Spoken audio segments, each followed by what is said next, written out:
And Catherine, for many years of her life, as plain as any. Catherine, who had by nature nothing heroic about her,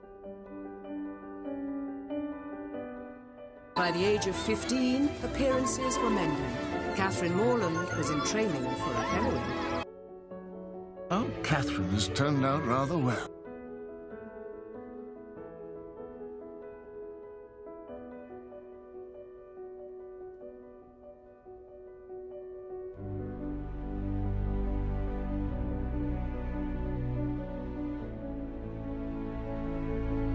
Mrs. Allen, Miss Morland, allow me to present to you Mr. Henry Tilney, just lately arrived in Bath. Mrs. Allen, Miss Morland, delighted to make your acquaintance.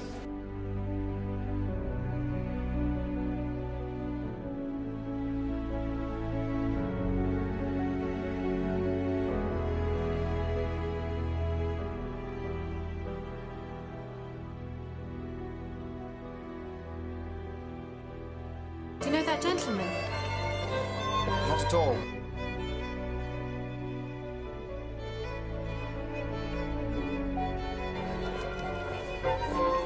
I wonder why he keeps looking at us. I imagine he likes what he sees.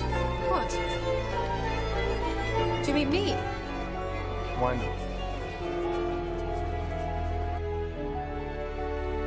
Mr. Greeble, young man, was he not, Catherine? Yes. He was very kind and very amusing. I liked him very much. Isabel, this is Mrs. Allen and Miss Catherine Morland, James's sister. I am sure that we will be the very best of friends. No, his name's not there. I think he must be gone from Bath. Perhaps it's just as well. My brother John says the whole family is very bad. The eldest son, as bad as Lord Byron, John says. Surely he's mistaken. Mr. Tilney couldn't have been kinder or more gentlemanlike. Appearances often deceive, you know.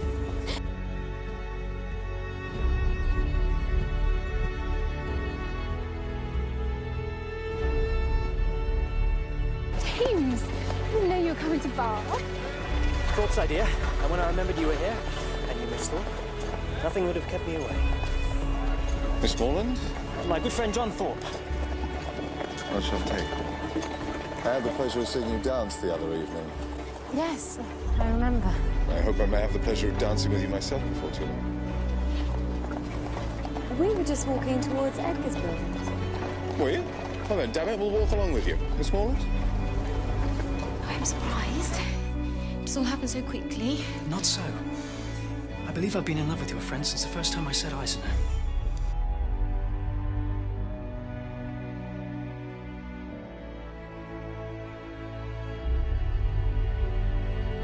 Miss Morland, allow me to introduce Ellen, my sister. Your sister? Oh, yes, I'm very happy to meet you, Miss Tilney. There are some very pretty walks round about. Henry and I walk most mornings. Should you care to join us one day? Yes. More than anything in the world, I love long walks. I'm very sorry I can't come with you. I'm expecting Miss Tilney and her brother to call on me to take a country walk. Not they. I saw him but 5 minutes ago. Doesn't he drive a phaeton with a pair of chestnuts? I don't know, indeed. Yes, I saw him large as life turning up the Lansdowne Road with a smart-looking girl by his side. Perhaps they mean to call later. No, they don't. I heard Tilney hallooing to a man they were going as far as Wick Rocks. Oh, Miss Tilney! Stop! Stop now! It's Miss Tilney and her brother! There'll be hell to pay if I try to stop him now. Stop, Mr. It's Thorpe. too late. How could you deceive me so? Well, what if I did? Where would you rather be, in a spanking gig driving to Blaze Castle or trailing about in the dirt with some canting prig of a parson?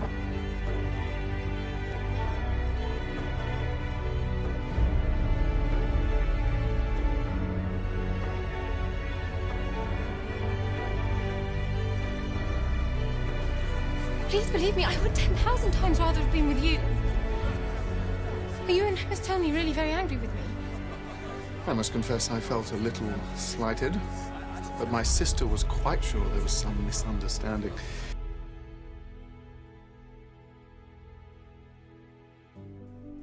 Because the real world's different from the world in stories. Is it? Of course it is. I love to read Mrs. Radcliffe, but I don't think the real world's full of murders and abductions and ghosts with clanking chains and seductions and everything. Well, not in Fullerton, anyway. Did you ever hear the old song, "Going to one wedding brings on another"? Perhaps you and I might try the truth of that. The 2 years we must wait before dear Morland can have the living. What? Always to be watched. In person or by proxy. Nonsense. My spirit, you know, is pretty independent. I wish your heart were independent. That would be enough for me. Don't let my brother's ill manners offend you. That's how he is, I'm afraid. He was ill-mannered as a baby.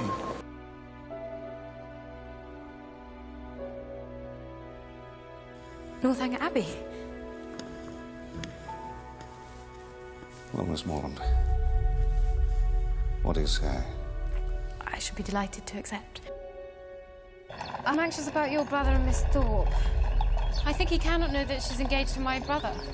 I suppose he thinks he has a chance with her. But doesn't he realise how wrong it is of him and what pain it must give to my brother? No. Let's just say that all houses have their secrets, and Northanger is no exception.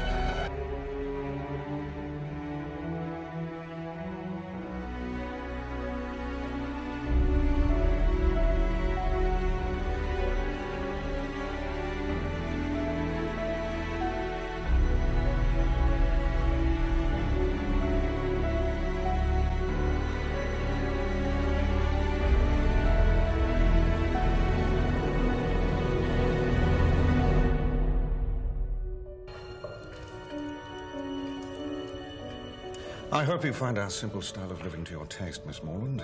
No doubt you have been used to better-sized apartments than Mr. Allen's. No, indeed, sir. Mr. Allen's dining parlour is only half the size of this room.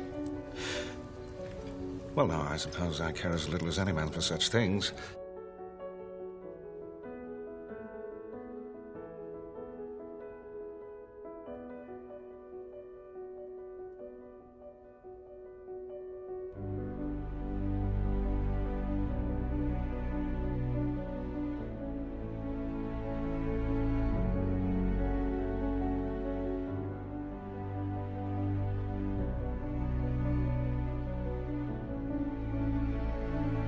This was my mother's favourite place.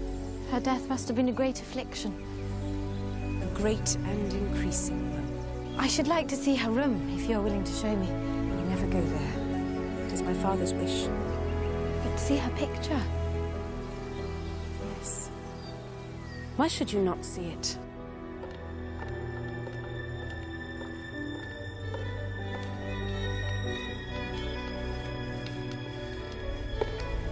What do you do there?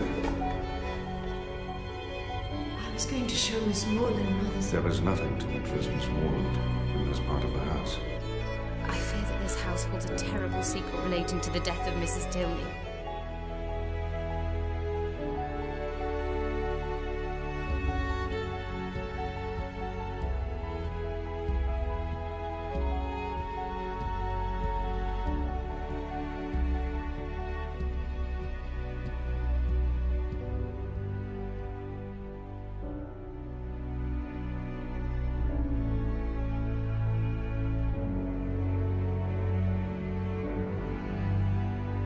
But I can't help feeling that this house is not a happy one.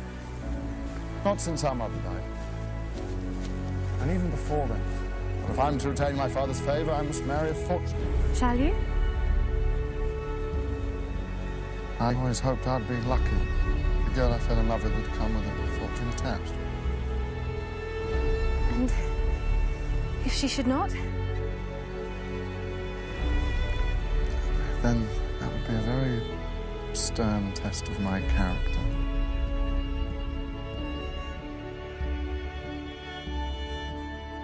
I suppose Eleanor has talked to you about our mother? Yes. But that is not very much, but what she did say was her dying so suddenly and none of you being at home, and I thought perhaps your father had not been very fond of her. If I understand you rightly, you have been suspecting my father of a crime so dreadful. You said yourself the house was full of secrets. And so you decided that my father must be a murderer. Catherine, how could you? Perhaps, after all, it is possible to read too many novels. Dear Catherine, I think it my duty to tell you that everything is at an end between Miss Thorpe and me. No. I shall not enter into particulars. They would only pain you more. You will soon hear enough to know where the blame lies. I am ashamed to think how long I bore it. Dear Catherine, I hope your visit at Northanger may be over before Captain Tilney makes his engagement known. I'm quite uneasy about your dear brother, and am fearful of some misunderstanding. You will write to him and set everything right. He is the only man I ever did or could love, and I know you will convince him of it. I most certainly shan't.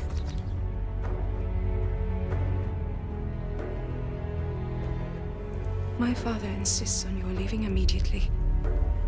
As soon as you can make yourself ready. The carriage will take you to meet the public stagecoach. No servant will accompany you. Have I offended the General? I have never seen him more angry.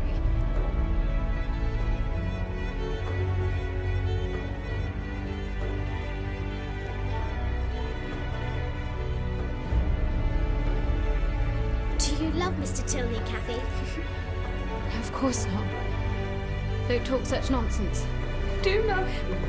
Now I shall never see him again, and it was all my own fault.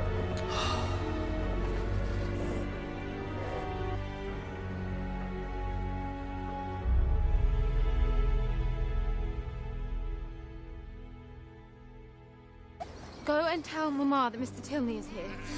Mr. Tilney? Now! Go on, boys. In you go quickly. I'm so ashamed of what I said, what I thought. No. It's I who should apologize. There's nothing you have said or thought that could justify the way you have been treated. But you were angry with me, and rightly so. I was angry with you, but that has long passed. I've broken with my father, Catherine. I may never speak to him again. What did he say to you? Let me instead tell you what I said to him. I told him that I felt myself bound to you. By honor, by affection, and by a love so strong that nothing he could do could deter me from... From what? Before I go on, I should tell you, there's a pretty good chance he'll disinherit me. I fear I may never be a rich man, Catherine. Please, go on with what you were going to say. Will you marry me, Catherine? Yes, I will. Yes. To begin perfect happiness at the respective ages of 26 and 18 is to do pretty well. Catherine and Henry were married, and in due course the joys of wedding gave way to the blessings of a christening. The bells rang and everyone smiled. No one more so than Eleanor, whose beloved's unexpected accession to title and fortune finally allowed them to marry.